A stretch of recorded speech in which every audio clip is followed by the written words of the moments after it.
मैं हूं आपकी टीचर मुबीना बारी और आप देख रहे हैं एफर्ट फॉर सक्सेस। मज़ीद वीडियोस और अपडेट के लिए आप हमारी वेबसाइट विजिट कर सकते हैं। उसके अलावा आप हमें हमारे फेसबुक पेज पर भी फॉलो कर सकते हैं। आज हम लाइन नंबर के ऑप्शन पे बात करेंगे। इससे हम अपने डॉक्यूमेंट में मौजूद टेक्स्ट को लाइन नंबर दे सकते हैं। और अक्सर आपने देखा होगा कि किसी भी पर्पस के तहत डिफरेंट लाइन को नंबर दिए होते हैं। अब अगर मैं इस ऑप्शन पे क्लिक करूं तो मेरे पास ये ऑप्शन आते हैं। इसमें सबसे पहले नन है, इससे कोई लाइन नंबर नहीं आता।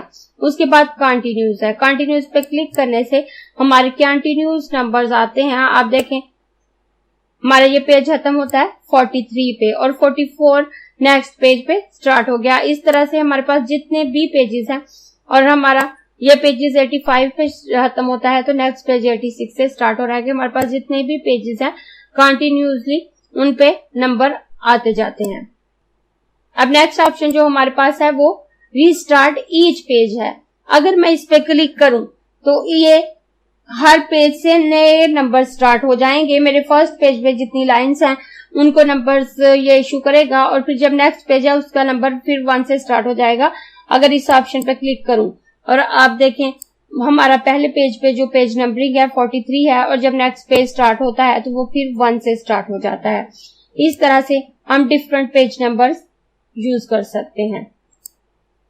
उसके बाद हम नेक्स्ट आए तो नेक्स्ट ऑप्शन हमारे पास है रीस्टार्ट ईच सेक्शन कि अगर हमारे पास डिफरेंट सेक्शंस हैं तो हम ऑप्शन को यूज कर सकते हैं।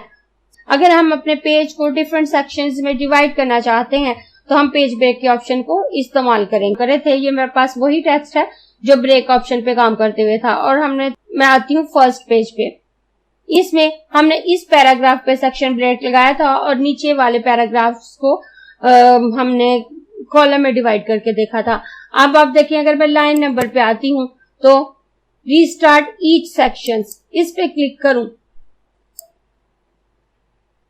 तो आप देखें इसने इस सेक्शंस को लाइन नंबर दे दिए और ये सेक्शन 11 तक खत्म हो जाता है तो इसके बाद ये सेक्शंस नंबर खत्म हो जाते हैं। अब अगर मैं दोबारा अपने माउस का कर्सर यहाँ लेके आऊं और लाइन नंबर के ऑप्शन पे आते हुए रीस्टार्ट ईच सेक्शन पे करूं तो आप देखें दूसरा सेक्शन फिर से 1 2 3 स्टार्ट हो गया। इस तरह से अगर हमारे पास 2 लिस्ट मौजूद हैं एक पेज में या 2 से ज्यादा लिस्ट मौजूद है डिफरेंट ऑप्शन के लिए और हमने उन लिस्टों को नंबरिंग अलग अलग देनी है तो हम उन्हें सेक्शन ब्रेक लगाकर अलग अलग नंबर्स दे सकते हैं।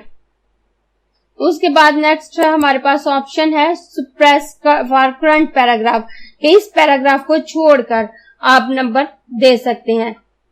11 लाइन तक हमारे पास सेक्शन ब्रेक लगी हुई है लेकिन उससे नीचे हमें सेक्शन ब्रेक नहीं लगी हुई तो हम क्या करेंगे इसमें से इस पैराग्राफ को मैं सिलेक्ट करूंगी और सिलेक्ट करने के बाद लाइन नंबर पे आऊंगी और सप्रेस करंट पैराग्राफ पे सिलेक्ट करूंगी तो वो इस पैराग्राफ को छोड़ देगा।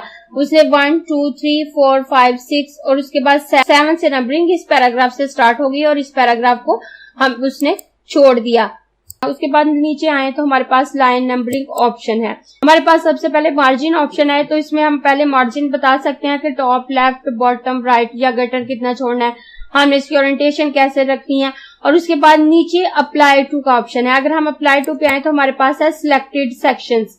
इससे यहाँ से अप्लाई करने के लिए भी हमें पेज ब्रेक के ऑप्शन से अपने डॉक्यूमेंट को सेक्शंस में डिवाइड करना पड़ेगा और जब हम उसे सेक्शंस में डिवाइड कर लेंगे तो हम यहाँ से सेक्शन सिलेक्ट कर सकते हैं, सिलेक्ट टेक्स्ट या वो टेक्स्ट सिलेक्ट कर सकते हैं, ऑल डॉक्यूमेंट सिलेक्ट करके ओके कर सकते हैं। नेक्स्ट ऑप्शन पेपर की है तो यहाँ भी पेपर की विड्थ है, हाइट दी हुई है। उसके बाद नीचे हम आए तो नीचे फिर वही ऑप्शन है सिलेक्टेड सेक्शन, सिलेक्टेड टेक्स्ट या ऑल डॉक्यूमेंट।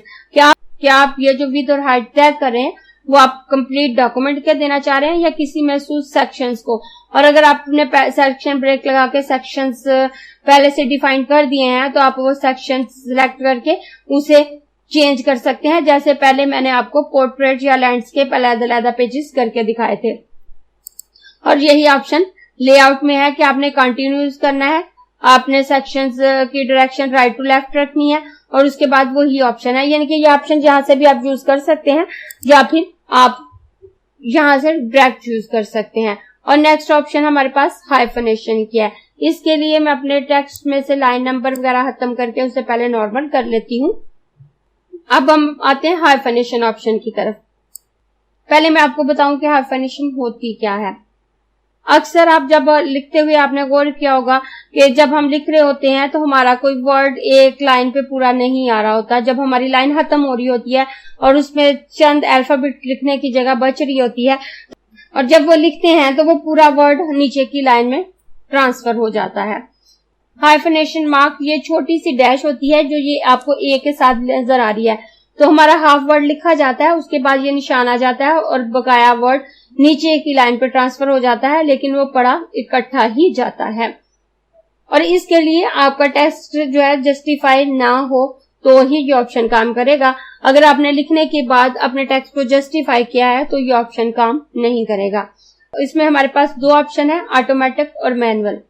अगर मैं मैनुअल पे पहले क्लिक करूं तो आप देखें उसने मुझे बता दिया कि आपके टेक्स्ट में डॉक्यूमेंट ऐसा वर्ड है जो जिसे हाइफनेशन लगाने की जरूरत है। ये देखें DOCU हाफ लाइन में पूरा आ रहा है और मिंट वर्ड नीचे जा रहा है, लेकिन ये डॉक्यूमेंट इकट्ठा ही पढ़ा जाएगा और ये हाइफनेशन मार्क्स लग जाएगा। और अगर मैं इस पे यस कर दूं तो वो इसे अप्लाई करके नेक्स्ट हमारा इस लाइन पे आ जाएगा।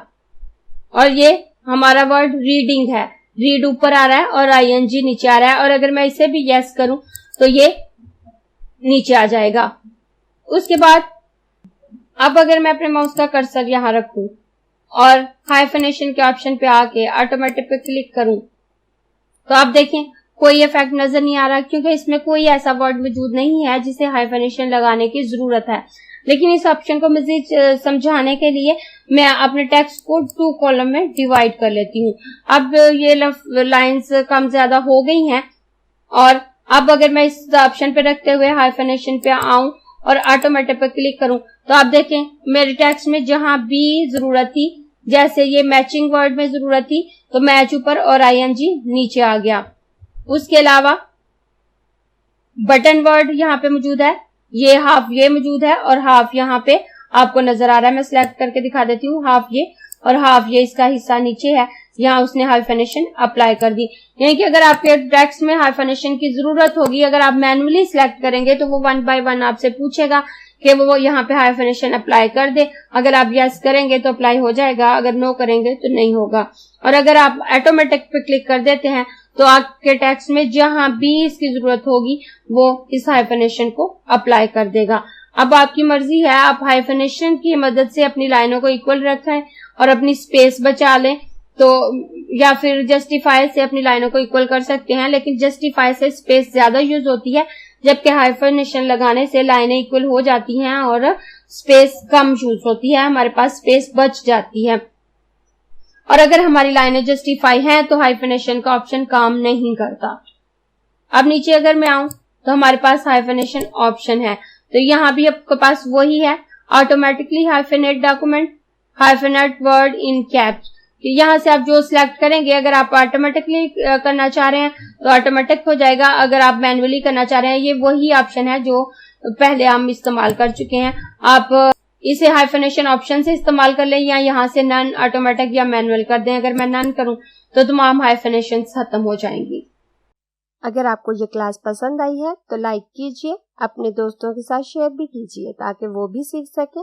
आप अपने क्वेश्चंस और व्यूज नीचे कमेंट बॉक्स में लिख सकते हैं। और अगर आपने चैनल सब्सक्राइब नहीं किया तो प्लीज सब्सक्राइब कीजिए ताकि आपको आने वाली वीडियोस का नोटिफिकेशन फौरन से मिल सके।